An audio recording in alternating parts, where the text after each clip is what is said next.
Problem ఏం లేదన్నా.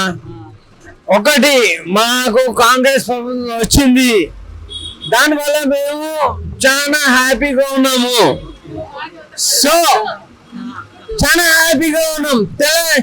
కాంగ్రెస్ ప్రభుత్వం గురించి మేము ఎన్నో ఏళ్ళ సంది తలాడుతాం, కానీ కేసీఆర్ అన్ని ఇస్తా ఇస్తా ఇస్తా అంటుండు, కానీ ఏమి ఇవ్వలేదు. ఏమి ఇచ్చిండు? ఏమి మా రేవంత్ అన్న వచ్చిండు, ఇచ్చిండు. 6 పథకాలు అన్నారు. సోనియా గాంధీ, రాహుల్ గాంధీ, వీళ్ళు ఢిల్లీ నుంచి గల్లీ దాకా తిరిగిన వాళ్ళం కాబట్టి రేవంత్ అన్న మనకి ఇచ్చిండు. నిన్న పోయినా అన్నతో కలిసిన ఫోటో దిగిన. మామూలుగా ఎట్లా ఉంది ఇప్పుడు ఇక్కడ? మామూలుగా ఇప్పుడు మగవారికి కూడా ఉచిత ప్రయాణం అన్న. ఇప్పుడు ఒకటి కాంగ్రెస్ ప్రభుత్వంలో ఇప్పుడు బడ్జెట్ లేదు, అంత నాకేసిండు కేసీఆర్, అందుకుంటే ఆడ హాస్పిటల్ ఉన్నాడు.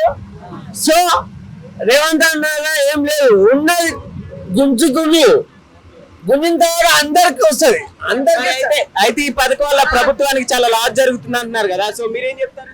సో ఈ పథకం వల్ల ప్రభుత్వానికి కొంచెం లాస్ జరుగుతుంది అంటున్నారు. లాస్ ఎంత చేస్తానా? కేసీఆర్ మొత్తం నాకేసిన తర్వాత లాస్ ప్రాఫిట్ ఉంది. కేసీఆర్ మొత్తం లాగేసిండు, మొత్తం ఎక్కడెక్కడ మొత్తం పోయాడు.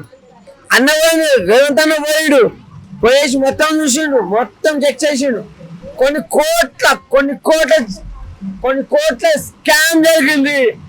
కేసీఆర్, కేటీఆర్, కవిత. సో 50 కోట్ల స్కామ్.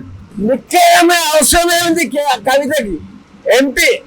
ఆమె ఉండాలి. సో ఆమె చేసి తప్పు, ఆమె జరిపేశాం. ఓకే అండి, థ్యాంక్ యూ. 3 days నుంచి అయితే మహిళలకు ఉచిత ప్రయాణం ఏదైతే సీఎం గారు ప్రకటించారో మహిళలు అయితే చాలా హ్యాపీగా ఉన్నారు. బస్సెస్ కూడా చాలా ఫుల్ రష్గా వెళ్తున్నాయి. జెంట్స్ కూడా గొడవ పడుతున్నారు, వాళ్ళ సీట్లు కూడా మొత్తం ఆక్యుపై చేస్తున్నారు. సో మహిళలకు నేను కోరుకునేది ఏంటంటే కొంచెం వాళ్ళకు కూడా ప్రయారిటీ ఇవ్వండి. మహిళా ప్యాసింజర్స్ కోరుకునేది మేము ఒకటే అది. ఏం చెప్తారు మేడం, ఒక మహిళగా ఈ స్కీమ్ మీకు ఎట్లా అనిపిస్తుంది? మహిళలకి స్కీమ్ ఇవ్వడం అంటే వాళ్ళకు ఇది మంచిదే ఒక రకంగా. ఎందుకంటే వాళ్ళు ఇప్పుడు ఇంట్లో సంసారం అంతా చూసుకునే వాళ్ళు కాబట్టి వాళ్ళకు ₹2 మిగిలితే ఇంటి గురించి ఆలోచిస్తారు. ఆ డబ్బులతోటి వాళ్ళ ఇంటికి కూరగాయలు తీసుకెళ్లాలా, పాలు తీసుకెళ్లాలా, పిల్లలకు రేపు ఏమైనా అవసరాలు ఉంటే కూడా తీర్చడానికి, లేకుంటే వచ్చిన డబ్బుతో ఏదైనా పొదుపు చేసుకొని దాన్ని ఇంకో రకంగా వాడుకోవడానికి ప్రయత్నం చేస్తారు. సో ఇది వాళ్ళకి పాజిటివే అనుకుంటున్నాను నేను. అంటే ఇప్పుడు చాలా మంది ఇప్పుడు ఆంధ్ర నుంచి ఉండే వాళ్ళు ఉంటారు, తెలంగాణ నుంచి ఎక్కే వాళ్ళు ఉంటారు. అంటే ప్రత్యేకంగా వీళ్ళకని ఏమన్నా మెన్షన్ చేసి ఇప్పటి వరకైతే ఇంకా మెన్షన్ చేయలేదు. ఏమో మరి రేపు ఏమైనా ఇంప్లిమెంట్ చేస్తే ఇంకా వాళ్ళు చెప్పినట్టు మేము చేయాల్సిందే కదా. ఎట్లుంది మేడం ఇంతకు ముందు ఇన్కమ్ ఎట్లుంది? అంటే ఇక ఎట్లా ఉంటుంది, ఇక మీకు తెలియదు ఏముంది, ఇంకా అవన్నీ ఫ్రీ అన్నప్పుడు ఇక తక్కువనే ఉంటుంది కదా, తక్కువనే ఉంది. మహిళలు ఫ్రీగా సీట్లో కూర్చుంటే జెంట్స్ కి సీట్లు ఉండలేదు, మేము డబ్బులు ఇచ్చినా మాకు సీట్ దొరకట్లేదు అంటే అదే చెప్తున్నా. మహిళా ప్యాసింజర్స్ కి అదే ఒకటే రిక్వెస్ట్, కొంచెం వాళ్ళకు కూడా ప్రయారిటీ ఇచ్చి వాళ్ళకు కూడా కొంచెం కూర్చోడానికి ప్లేస్ అది మెయిన్ ఇంపార్టెంట్ అయిపోయింది. కొద్దిగా వాళ్ళకు కూడా ప్లేస్ ఇస్తే బాగుంటుంది, మీకు కూడా కొద్దిగా సపోర్టివ్గా కూడా ఉంటుంది లేడీ ప్యాసింజర్స్ కి. ప్రూఫ్ ఏం అడగట్లేదు, తర్వాత అడుగుతారంట, తెచ్చుకోమని చెప్పారంట ఆధార్ కార్డు. బానే ఉంది సార్, మంచిగానే ఉంది. అంటే అప్పుడు మాకు ఎస్కార్ట్ ఉంది ఆ పాపకి, అయితే మామూలు బస్సులో ఎక్కేవాళ్ళం, ఇప్పుడైతే మెట్రో కూడా ఎక్కుతున్నాం, తొందరగా క్లాస్ కి రాగలుగుతున్నాను. లేదండి, ఎక్కట్లేదు. అయితే ఇప్పుడు ఈ బస్సు ఉచిత ప్రయాణం వల్ల చాలా మందికి లాస్ జరుగుతుంది అంటున్నారు. ఇప్పుడు ఊబర్ కావచ్చు, ఆటో వాళ్ళకి వీళ్ళకి ఏం చెప్తారు? జరగవచ్చండి, మరి ఆటోలు ఎక్కట్లే, తగ్గిపోయినాయి. అంటే కేవలం మహిళలకే కాకుండా మగవారికి కూడా పెడితే మంచిది అంటారా? బాగుంటది, మగవాళ్ళకి కూడా పెడితే బాగుంటదండి. స్కూల్కి వెళ్ళే వాళ్ళకి, కాలేజ్కి వెళ్ళే వాళ్ళకి వీళ్ళందరూ ప్రాబ్లం కాకుండా ఉంటే బాగుంటదండి. అనవసరమైన వేస్ట్ తిరిగారనుకో, మా స్కూల్ జాబ్ చేసే వాళ్ళకి, పిల్లలకి, వీళ్ళందరికి ఇబ్బంది కాకుండా ఉంటే బాగుంటదండి. స్కీమ్ ఎలా ఉంది మేడం అసలు? స్కీమ్ అయితే ఉచితం అంటే ఒక రకంగా చూస్తే మిడిల్ క్లాస్ వాళ్ళకి ఓకే, కాకపోతే అనవసరమైన వెళ్ళకూడదు బయటికి. ఆడవాళ్ళు రాజ్యం ఎక్కువైపోయింది ఇప్పుడు, ఇంకా అవునా కదండి. లేడీస్ కి జెంట్స్ కి సీట్లు కూడా ఉంటలేదు అంటున్నారు కదా. లేదండి, వాళ్ళు పొద్దున్న నుంచి కష్టపడి జాబ్ చేసి, ఇప్పుడు మేము కూడా ఆడవాళ్ళమే, కాకపోతే జాబ్ చేసి వాళ్ళు కూర్చోడానికి కూడా సీట్ ఉండదు. ఇంకా వాళ్ళకి అనవసరంగా గ్రూప్ అయిపోయి ఆడవాళ్ళందరూ వెళ్ళిపోతారు బయటికి తిరగడానికి. అది ఒక్కటి కొంచెం ఆలోచిస్తే బాగుంటుంది సీఎం గారు. మిగతా పథకాలన్నీ బాగున్నాయండి, మాకు నచ్చాయండి.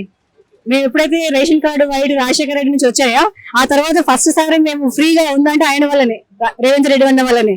కాకపోతే ఈ ఆడవాళ్ళకి కొంచెం తగ్గితే బాగుండండి. ఈ పథకం వాళ్ళ ఆటో వాళ్ళకి ఓపెన్ ఆడుకొని దాని మీద జీవనాధారంగా ఉండే వాళ్ళకి ఏంటండి కొంచెం అన్నా ఇబ్బంది అవుతుంది వాళ్ళకి. ఎందుకంటే ఇప్పుడు 20 రూపాయలది ఛార్జ్ అనేది ఎవరికైనా మిగులుతుంది అనుకుంటారు కదండి, మిగులుతుంది కదండి వాళ్ళకి. కానీ ఆటో ఎవరిమైనా బస్ ఎక్కిస్తాము. ఇప్పుడు ఆటోకి వెళ్ళే వాళ్ళం మేము రోజు ఆటో వెళ్ళే వాళ్ళం పాపం తీసుకోవడానికి, ఇప్పుడు మేము బస్సులో వెళ్తున్నాం. మాకైతే చాలా కంఫర్టబుల్ గా ఉందండి. అసలు ఎక్కడికన్నా వెళ్ళాలంటే కొన్నిసార్లు అయితే మనీ ఉన్నా లేకపోయినా వెళ్ళాలంటే ఆలోచించాల్సి వచ్చేది. ఏది ఏమైనా మా మట్టుకైతే పిల్లల్ని ఎటన్నా ముఖ్యంగా స్కూల్కి వెళ్ళాలంటే ఆటోలు నిండే వరకు వెళ్ళమనే వాళ్ళు. ఇప్పుడు అలా కాకుండా ఈజీగా పిల్లల దగ్గరికి వెళ్ళడం రావడం జరుగుతుంది. మాకైతే చాలా కంఫర్టబుల్ ఉంది. ఫస్ట్ పాయింట్ ముఖ్యమంత్రి గారికి మా ధన్యవాదాలు. ఎందుకంటే ఫస్ట్ లేడీస్ కోసం ఇంత చక్కని ఆలోచన చేశారు. ఇలాంటి మంచి మంచి ఆలోచనలు చేస్తూ ఇంకా జనాల్లో ఇంకా ఉండాలని ఆశిస్తున్నాం సార్. చాలా అంటే చాలా బాగుంది. మీ దగ్గర కార్డు లాంటివి, ఆధార్ కార్డు లాంటివి ఏమన్నా అడుగుతున్నారా? ఇప్పుడైతే ఏం అడగలేదు సార్. ఒక ఫస్ట్ డేనే నేను రోజు స్కూల్ కు ఆటోలో వెళ్ళి వచ్చేదాన్ని. రోజుకు 40 రూపీస్ 60 రూపీస్ అయ్యేది. కానీ ఇట్లా స్టార్ట్ చేసిన రోజే ఈవినింగ్ నేను మార్నింగ్ స్టార్ట్ చేసిన నెక్స్ట్ డేనే వెళ్ళిన చూద్దామని ఆధార్ కార్డులు కూడా పెట్టుకున్నాం, కానీ ఎవరేం అడగట్లేదు ఇప్పుడైతే. ఇప్పుడు ఈ స్కీమ్ వల్ల గవర్నమెంట్ కి చాలా లాస్ జరుగుతుంది అంటున్నారు కదా, సో ఏం చెప్తారు? లాస్ జరుగుతుంది అంటే వాళ్ళకి తెలుసు కదండి, ఎవరికి ఏ విధంగా ఎలా చేయాలనేది గవర్నమెంట్ ఖచ్చితంగా తెలుసు. ఇది స్కీమ్ పెట్టారంటే దీనికి సంబంధించి వాళ్ళు ఇంకా ఏదైనా కూడా ఆలోచన చేయగలరు. వాళ్ళకి ఆ జ్ఞానం ఉంది కనుకనే చేసారు. ఇప్పుడు వాళ్ళ గవర్నమెంట్ తప్పుపడడానికి వీల్లేదు, ఇప్పుడే కదా స్టార్ట్ అయ్యింది. అయితే దీని వల్ల ఇప్పుడు మగవారికి సీట్లు లేకుండా పోయినాయి అంటున్నారు. వాళ్ళు డబ్బులు కట్టి సీట్లు లేకుండా మహిళలకి ఉచితంగా ఫ్రీగా అంటున్నారు. అది కూడా కరెక్ట్. వాళ్ళ ధోరణిలో వాళ్ళు ఆలోచించడం కరెక్టే, కానీ వాళ్ళకు కూడా ఏదన్నా చేస్తారేమో చూద్దాం. అప్పుడే తొందరపడద్దు కదా. ఇప్పుడు వాళ్ళు ఓటు వేయడం వల్ల స్త్రీలు గానీ పురుషులు కానీ మగవాళ్ళు ఓటు వేయడం వల్లనే ఆయన విన్ అయ్యిండు, ఆయన ముఖ్యమంత్రి గెలిచిండు. వాళ్ళకు కూడా తప్పకుండా ఆయన ఏదో ఒకటి చేస్తాడు. అప్పుడే తొందరపడదు కదా, ఇంకా 1 వీక్ కూడా కాలేదు కదా. ఇప్పుడు ఇంకా ఆటో వాళ్ళు ఇవన్నీ చూసుకుంటే చాలా వాళ్ళకి జీవనాధారం కష్టం అంటున్నారు కదా, సో మీరేం చెప్తారు? కష్టమే సార్, కాకపోతే అన్ని రకాలుగా ఆలోచించాలి కదా. ఇప్పుడు వాళ్ళు ఆలోచించేది కరెక్టే. రోజు ఇట్లా రెంట్లు కిరాయిలు కట్టుకొని పోవాలన్నా కూడా జనాలు కూడా కొంచెం కష్టమే ఉంది. అటు కూడా ఆలోచించవచ్చు, అటు న్యాయం ఉంది, ఇటు న్యాయం ఉంది. కాకపోతే వాళ్ళకు కూడా ఏదైనా దారి చూపిస్తారేమో చూడాలి గవర్నమెంట్.